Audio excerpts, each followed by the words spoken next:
Thank you, sir. Jahazeb Ali from Airway News. A couple of days ago, on the arrest of Imran Khan, you said there are cases that are so obviously unfounded that the United States believe it should say something about the matter, and the U.S. has not made that determination in this case. So what is it in Khan's case that makes you think it is not unfounded? What criteria do you use to make that determination if it is a founded or unfounded case? I will just say that we continue to believe that these are matters for the Pakistani people to decide. Our bottom line principle is that we continue to call for the respect of democratic principles, human rights, and the rule of law in Pakistan as we do around the world. Yes, it's a report reported to be a Pakistani document. I can't speak to whether it is an actual Pakistani document or not. I just simply don't know. With respect to the comments that were reported, I'm not going to speak to private diplomatic exchanges other than to say that even if those comments were accurate as reported, they in no way show the United States taking a position on who the leader of Pakistan ought to be. We expressed concern privately to the government of Pakistan, as we expressed concern publicly about the visit of then Prime Minister Khan to Moscow on the very day of Russia's invasion of Ukraine. We made that concern quite clear, but as the former Pakistani ambassador to the United States himself has stated, the allegations that the United States has interfered in internal decisions about the leadership of Pakistan are false. As we've stated, they're false. They've always been false, and they remain false. Just to pursue that briefly, I guess the money quote in that was saying that Pakistan would, or that Imran Khan personally would have continued isolation because of his visit to Moscow. Is that? Can you explain that in terms of? I mean, if we take that as given that was an accurate comment, what that meant? So without stipulating whether it's an accurate or comment or not, if you take all of the comments in context that were reported in that purported cable, I think what they show is the United States government expressing concern about the policy choices that the Prime Minister was taking. It is not in any way the United States government expressing a preference on who the leadership of Pakistan ought to be. Well, but Matt, just you can go. I think what I'm hearing is that essentially the substance of this report and the purported Pakistani cable back to Islamabad is accurate, but you're saying that it is not the U.S. saying that Prime Minister Khan, then Prime Minister Khan, should leave office. Is that correct?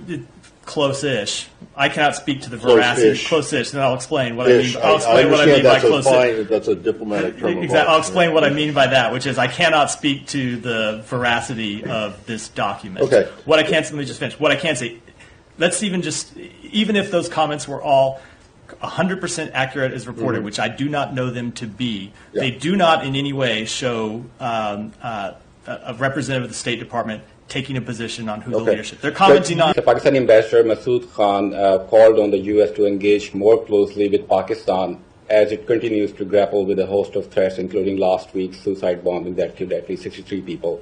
How can U.S. Can help Pakistan counter the ongoing terrorism threat to the region that threatens both U.S. economic and security interests in the region? So we deeply value our relationship with Pakistan, including our relationship with respect to counterterrorism.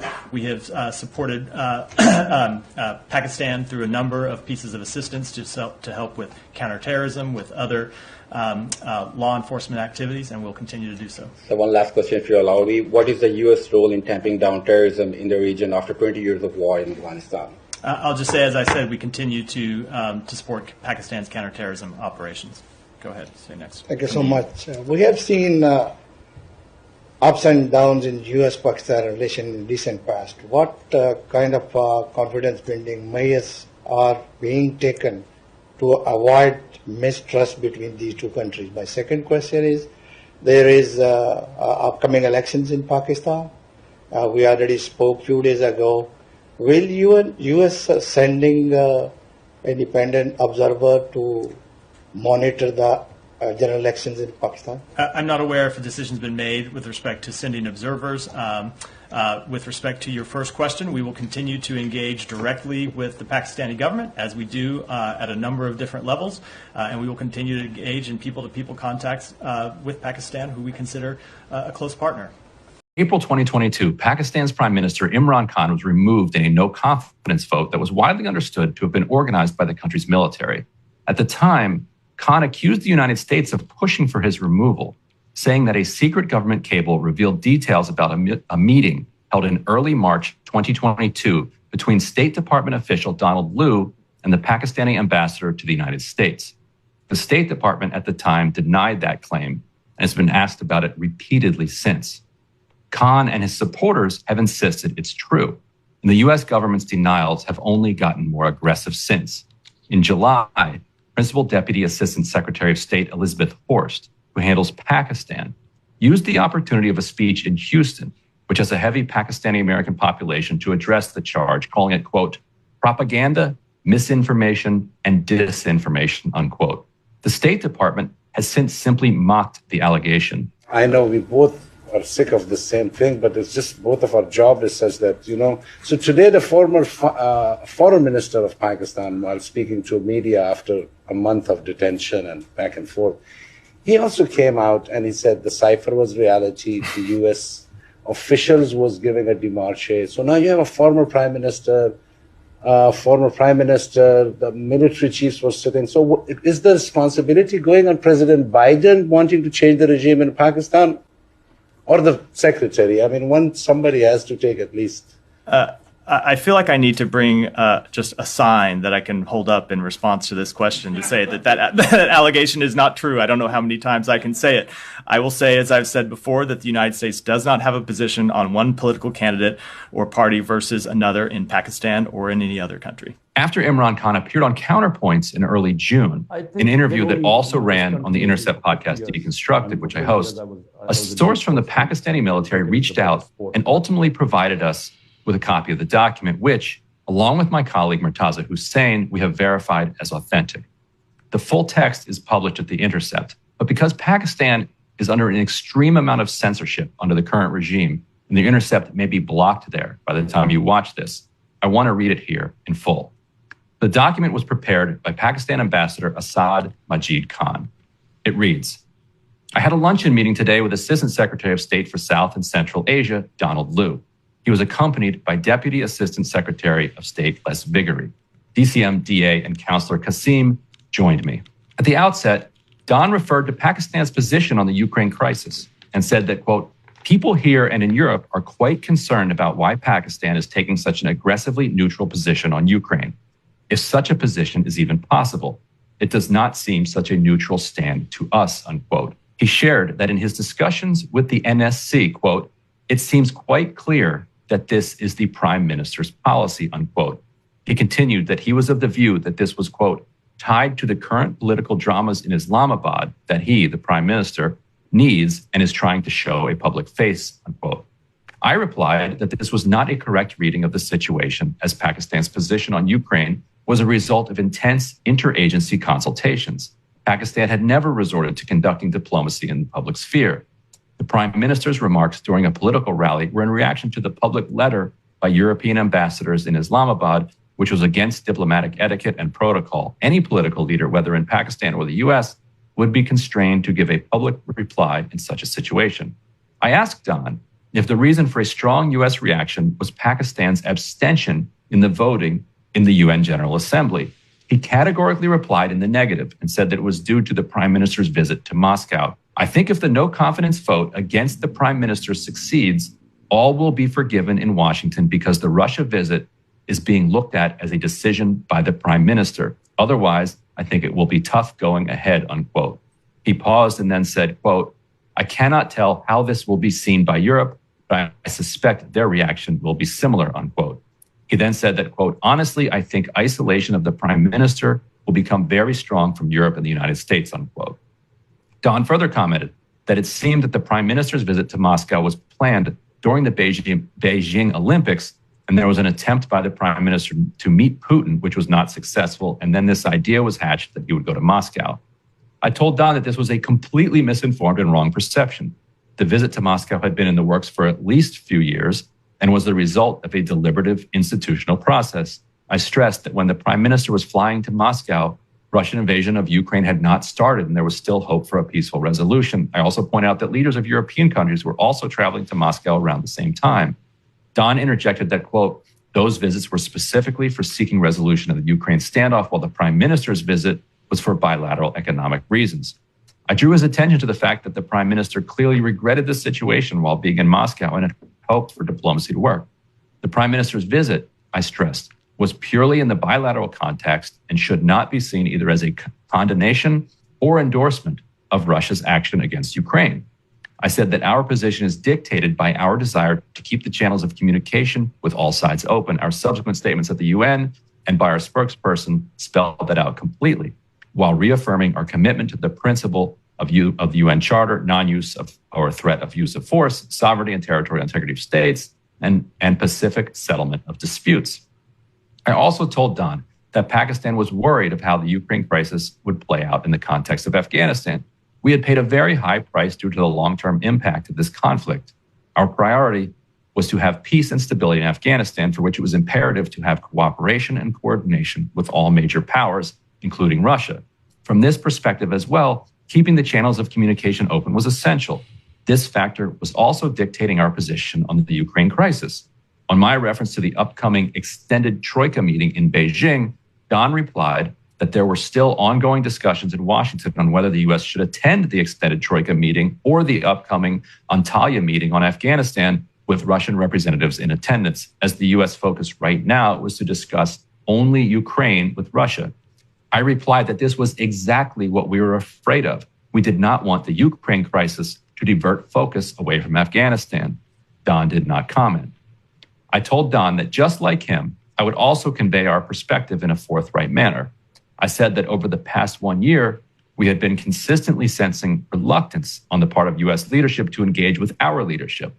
This reluctance had created a perception in Pakistan that we were being ignored and even taken for granted. There was also a feeling that while the U.S. expected Pakistan's support on all issues that were important to the U.S., it did not reciprocate, and we did not see much U.S. support on issues of concern for Pakistan, particularly on Kashmir. I said that it was extremely important to have functioning channels of communication at the highest level to remove such perception. I also said that we were surprised that if our position on the Ukraine crisis was so important for the U.S., why the U.S. had not engaged with us at the top leadership level prior to the Moscow visit, and even when the UN was scheduled to vote. The State Department had raised it at the DCM level. Pakistan valued continued high-level engagement, and for this reason, the foreign minister sought to speak with Secretary Blinken to personally explain Pakistan's position and perspective on the Ukraine crisis. The call has not materialized yet.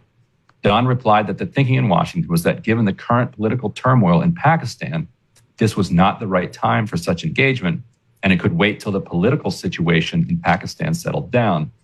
I reiterated our position that countries should not be made to choose sides in a complex situation like the Ukraine crisis, and stressed the need for having active bilateral communications at the political leadership level. Don replied that, quote, "You have conveyed your position clearly, and I will take it back to my leadership," unquote. I also told Don that we had seen his defense of the Indian position on the Ukraine crisis during the recently held Senate subcommittee hearing on U.S.-India relations. It seems that the U.S. was applying different criteria for India and Pakistan. Don responded that the U.S. lawmakers' strong feelings about India's abstentions in the UNSC and UNGA came out clearly during the hearing. I said that from the hearing, it appeared that the U.S. expected more from India than Pakistan, yet it appeared to be more concerned about Pakistan's position. Don was evasive and responded that Washington looked at the U.S.-India relationship very much through the lens of what was happening in China. He added that while India had a close relationship with Moscow, quote, "I think we will actually see a change in India's policy once all Indian students are out of Ukraine," unquote. I expressed the hope that the issue of the prime minister's visit to Russia will not impact our bilateral ties. Don replied, "I would argue that it has already created a dent in the relationship from our perspective. Let us wait for a few days to see whether the political situation changes, which would mean that we would not have a big disagreement about this issue and the dent would go away very quickly. Otherwise, we will have to confront this issue head on and decide how to manage it," unquote. We also discussed Afghanistan and other issues pertaining to bilateral ties. A separate communication follows on that part of our conversation. The document then reads assessment, and this is the ambassador's assessment. He writes, quote, "Don could not have conveyed such a strong démarche without the express approval of the White House, to which he referred repeatedly. Clearly, Don spoke out of turn on Pakistan's internal political process. We need to seriously reflect on this and consider making an appropriate démarche to the U.S." All right, so that is the secret cable. People can now judge for themselves whether Khan's description was accurate. As for Khan, he was taken into custody this week and sentenced to 3 years in prison, a sentence that also bars him from running for office again. He is by far the most popular politician in Pakistan today. Khan, a famous cricketer, is a very rich man and spent the latter half of his life as a philanthropist. He's now convicted of selling gifts he was given while prime minister worth roughly $500,000, a charge his defenders point out is totally absurd given that he filed all the required paperwork and doesn't remotely need the money. And unlike in cases where the State Department has stood up against the jailing of political opponents on trumped-up charges, note the reference to Russia's Alexei Navalny at the very end here. Do you guys have a reaction to the arrest of former Pakistan Prime Minister Khan, and do you think he got a fair trial? We believe that is an internal matter for Pakistan, and we continue to call for the respect of democratic principles, human rights, and rule of law in Pakistan as we do around the world. The final one. Some people described that response pretty subdued and muted. Would you agree with that? And does that have anything to do with Khan's previous criticism of the United States when he was the Prime Minister? So I thought I understood the first part of the question. Now I'm not sure I do. Would you? Oh, that's funny. Do you mean that our response was muted, or the response to his arrest? I first thought you were saying our response was muted. The State Department's response to his arrest. Yeah. I think first of all, I'll let people characterize our responses in all kinds of different ways. I think our response to this arrest and his previous arrests have been consistent.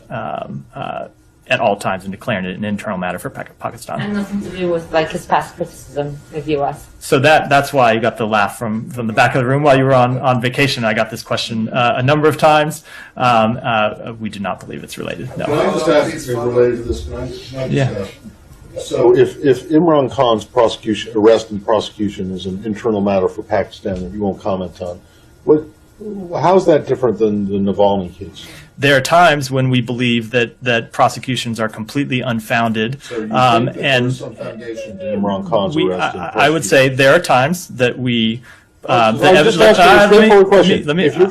and I'm going to give you a straightforward answer, but it's going to take me a minute. Right. Okay. So we believe that at times there are cases that are so obviously unfounded that the United States believes it should say something about the matter. We have not made that determination here. With Imran Khan. We believe it is an internal matter. All right, so Emily, that is the cable that documents the meeting from March 7th, 2022, in which the State Department, pretty clearly told the Pakistan ambassador that if the Prime Minister Imran Khan was not removed, the country would be isolated, and if he was, then things would go back to normal. Can you see any wiggle room between the denials that the State Department has repeatedly offered, calling this disinformation, misinformation, propaganda, laughing it off, and what the document indicates actually happened? I'm actually surprised, and my capacity to be surprised by the audacity of the sort of State Department in general, let alone this particular State Department. I'm actually surprised that I'm surprised, but that clip was so smug, and I think even the sort of calculated political strategy from a cynical perspective, it looks astoundingly dumb to be talking like that when you have the existence of pretty clear evidence, as you're reporting here, refuting it, and it seems incredibly difficult for me to believe that Ned Price isn't aware of it, or that the State Department isn't aware of it, and their spokespeople aren't aware of it, that they have no idea this is just in the background, unless it was sort of like what they always show on Veep, and is a very real thing that happens in Washington, D.C. They keep the spokesperson out of the loop, so they have plausible deniability, and they can say, listen, maybe someone at the State Department knew about it, but I sure didn't, and I was told the opposite. I just can't believe that that video is going to come back to haunt them. It looks really bad, but maybe, Ryan, they simply don't care. In the same way, they simply don't care that this cable exists. They simply, maybe they preferred that it not get out, but now that it's out, does it bother them all that much that A, they did it, and B, they seem to have lied about it? Maybe not, because American foreign policy has operated this way without repercussions for a very long time. It will be interesting to see how much of a kind of post-truth environment we're in now that the document is out, now that it's confirmed that this happened, whether whether the U.S. government, Biden administration, just continues to plow forward and say, nope, that didn't happen. Nope, we didn't do that, even in the face of it very clearly happening. The consequences for the Pakistani people are profound. We are very close to a place where it's hard to see a way out of a military dictatorship at any time in the near or even medium term future. We reported earlier that the news organizations in Pakistan have been ordered not to mention Imran Khan's name, which is, he's like a Trump-like figure in the country in the sense that every news organization wants to write articles about him and wants to talk about him on television because he drives ratings, he drives clicks. On digital media, there's some allowance given, but on broadcast media, they're pretty much barred from mentioning Imran Khan. When he was arrested and jailed and sentenced, they often referred to him as the chairman of PTI, the party. Didn't even want to use his name. That's how dystopian the censorship regime and the authoritarian regime under the military and its allies that are running the country has gotten. And that is a product of what is effectively a coup that the U.S. sparked, that we sparked back in March of 2022. It worked in the sense that Pakistan is now sending ammunition to Ukraine, is an ally of the U.S. in its war in Ukraine, but at the cost of sending a country of 230 million people into an authoritarian tailspin, producing endless amounts of capital flight out of the country. Anybody with the means to do so is making preparations to leave the country, and thousands of supporters of Imran Khan have been detained. Many of them with credible reports of torture on just completely trumped up charges in a crisis that continues to spiral. Well, and again, this is an issue. I'm looking at the Washington Post here, and obviously they note that Khan, as you note, denies the charges against him, but it's charges of concealing assets from the sale of state gifts during his time in office. And, it's going to look particularly bad, I think, for the Biden administration going forward as Hunter Biden is more and more in the news on this question that the audacity of the United States, again, there's historical precedent for this going back decades, the audacity of the United States to meddle in other countries' affairs and to have this sort of smug posture towards these thinly veiled charges of corruption that are clearly partisan when you have some of this happening in your own backyard. I think that's a big problem for the Biden administration too. Not that it hasn't been a problem for the United States before and one that we've just sort of blown past, but I think that plays into this context as well. I think you're right too. Well, thanks everybody for joining us again. If you're watching this in Pakistan, feel free to clip as much of that document. Feel free to retype it. It's going to be difficult to, keep it, get it around the censorship regime. But I think if enough people are sharing it, clipping it, sending it around WhatsApp, it should be able to get out there. And hopefully this YouTube clip will stay up at least for a couple of days in Pakistan. We'll see. And I'll just say on behalf of the Breaking Points team, how honored we are to have a reporter of Ryan's chops in our presence, especially here on Counterpoints. This is a really big story, and it's just been excellent to see this reporting up close, Ryan. Fantastic work on this one. Well, thanks. Really appreciate it. Credit to the editors over at The Intercept and also my colleague Murtaza Hussain at The Intercept and all the producers here too. Really appreciate the legwork on it. Hey, if you liked that video, don't forget to hit the like button and subscribe to Breaking Points. If you want to see the rest of Counterpoints, go to breakingpoints.com to become a premium member and get the full uncut show every morning in your inbox and on Spotify. Help us build independent news and get the full show every morning at breakingpoints.com.